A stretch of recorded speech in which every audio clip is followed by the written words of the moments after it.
अंदर ही बैठो सर।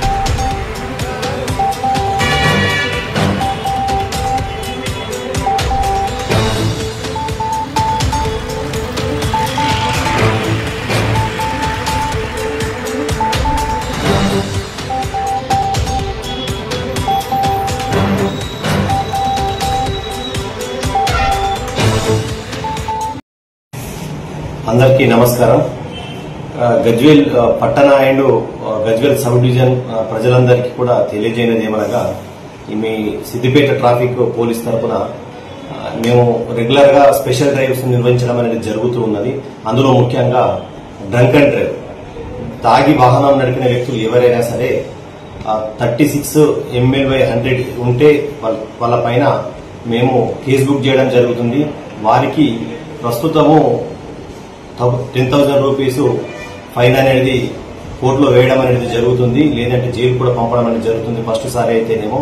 అదే వ్యక్తి మళ్ళీ రెండవసారి కూడా తాగి వాహనం నడుపుతూ దొరికినట్లయితే ఆ వ్యక్తికి తప్పనిసరిగా 15,000 వరకు ఫైన్ మరియు 6 నెలల వరకు జైలు శిక్ష కోర్టు ద్వారా వేయడం అనేది జరుగుతుంది। కాబట్టి మా నుంచి విన్నపం ఏంటంటే ఎవరు కూడా డ్రంక్ అండ్ డ్రైవ్ చేసి వాహనాన్ని నడపద్దని మా తరఫున పోలీస్ తరఫున అంతా కూడా ట్రాఫిక్ పోలీస్ తరఫున లా అండ్ ఆర్డర్ పోలీస్ తరఫున మేము విన్నవించుకోవడం అనేది జరుగుతుంది।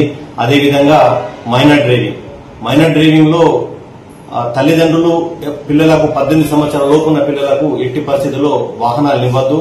వాహనాలు ఇచ్చినట్లయితే వాళ్ళు మేము పోలీసు ట్రాఫిక్ పోలీసు కావచ్చు, లా అండ్ ఆర్డర్ పోలీసు కావచ్చు, ఆ మైనర్ డ్రైవింగ్ పట్టుకున్నట్లయితే నడిపిన వ్యక్తికి 500 రూపాయల వరకు జరిమానా మైనర్ కు।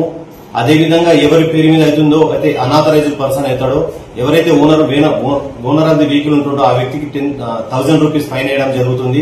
అదేవిధంగా ఛార్జ్ షీట్ వేయడం జరుగుతుంది। ఛార్జ్ షీట్ వేసినట్లయితే అతను కోర్టులో ఫైన్ కట్టుకోవాల్సి ఉంటుంది। కాబట్టి ఎవరు కూడా మైనర్ పిల్లలకు వెహికల్ ఇవ్వకూడదు, మైనర్లకు వాళ్ళకి నడపడానికి రాదు కాబట్టి యాక్సిడెంట్ జరిగి ప్రమాదాలు జరిగే అవకాశం ఉంటుంది। కాబట్టి ఇవ్వద్దని మా తరఫున విన్నవించుకోవడం అనేది జరుగుతుంది। అదేవిధంగా డ్రైవింగ్ లైసెన్స్ లేని వాళ్ళు డ్రైవింగ్ లైసెన్స్ తీసుకోండి।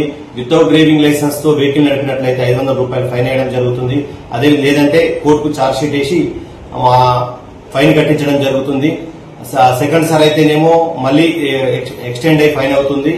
దాంతో పాటు వాళ్ళ యొక్క రిజిస్ట్రేషన్ ని కూడా 6 మంత్స్ వరకు సస్పెండ్ చేయించడం అనేది జరుగుతుంది। కాబట్టి ప్రతి ఒక్కరు కూడా 18 సంవత్సరాలు నిండిన వారు ఎవరైనా వాహనాలు నడిపే వ్యక్తులందరూ కూడా వాళ్ళు తప్పనిసరిగా లర్నింగ్ లైసెన్స్ అన్న తీసుకుని తర్వాత మళ్ళీ రెగ్యులర్ లైసెన్స్ తీసుకుని వాహనాలు నడపాల్సిందిగా మా తరఫున విన్నపం చేయడం అనేది జరుగుతుంది। కాబట్టి ఇంకా స్పెషల్ గా సౌండ్ పొల్యూషన్ కూడా బుల్లెట్ బండ్లకు మాడిఫైడ్ సైలెన్సర్లు పెట్టి వాళ్ళు వెహికల్ నడుపుతున్నారు। కాబట్టి ఎవరు కూడా వాళ్ళ తనంతుగా తాననే ఎవరికి ఇబ్బంది కలిగించద్దన్న ఆలోచనతోని మాడిఫైడ్ సైలెన్సర్లను తీసేయాల్సిందిగా మేము కోరుచున్నాము। లేదంటే మేము తీసి ఫైన్ వేసి ఆ లైసెన్స్ అది తీసేసి దాన్ని డిస్ట్రాయ్ చేయడం అనేది జరుగుతుంది। కాబట్టి ఇదంతా కూడా మా సిపి సార్ ఆదేశానుసారము మేము ఈ కార్యక్రమాన్ని నిర్వహించడం, స్పెషల్ డ్రైవ్స్ అని నిర్వహించడం జరుగుతుంది। కాబట్టి ఈ గజ్వేల్ పట్టణ అండ్ డివిజన్ ప్రజలందరూ కూడా మా ట్రాఫిక్ చెప్పిన మా రూల్స్ అన్ని కూడా పాటించి మా ట్రాఫిక్ పోలీసుకు, లా అండ్ ఆర్డర్ పోలీసుకు అందరూ కూడా సహకరిస్తారని కోరుతూ నమస్కారం।